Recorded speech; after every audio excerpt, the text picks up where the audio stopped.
3-4 জন ফুটবলারকে একসাথে বোকা বানিয়ে দুর্দান্ত ড্রিবলিংয়ে পেলের গোল, কিংবা রোনালদিনহোর বল জাগলের অসাধারণ ক্ষমতা, সেই সাথে রিকার্ডো কাকার বলের উপর নিয়ন্ত্রণ আর প্রতিপক্ষের আক্রমণ ভাগে ডিফেন্স চেরা পাস।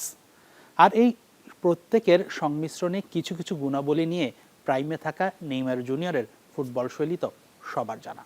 ব্রাজিলের এই সুন্দর ফুটবলকে বলা হয় জাগবনিত।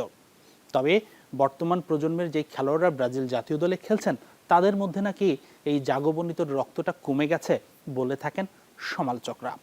তবে যেই 2-1 জন ফুটবলারের মধ্যে সেই জাগবনিত রক্তটা এখনো বহমান, নিশ্চিতভাবেই তাদের মধ্যে একজন এই ভিনিসিয়াস জুনিয়র। মরক্কোর বিপক্ষে প্রথম ম্যাচে ভিনিসিয়াসের এই জাগবনিতর ছন্দেই ব্রাজিল 1 পয়েন্ট পেয়েছে।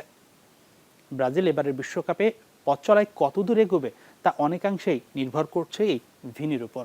ভিনি তার গতির সাথে ফিনিশিংয়ে যদি আরেকটু ইমপ্রুভ করতে পারেন, ম্যাচে ক্লিনিক্যাল হতে পারেন, তাহলে ব্রাজিলের হেক্সা মিশনের পথটা কিন্তু অনেকটা সুগম হবার কথা।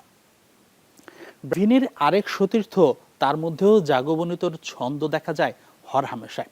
বিশেষ করে ক্লাব ফুটবলে জাগবনিতর ঝলক তো তিনি প্রায়শই দেখিয়ে থাকেন। বলছি রাফিনিয়ার কথা।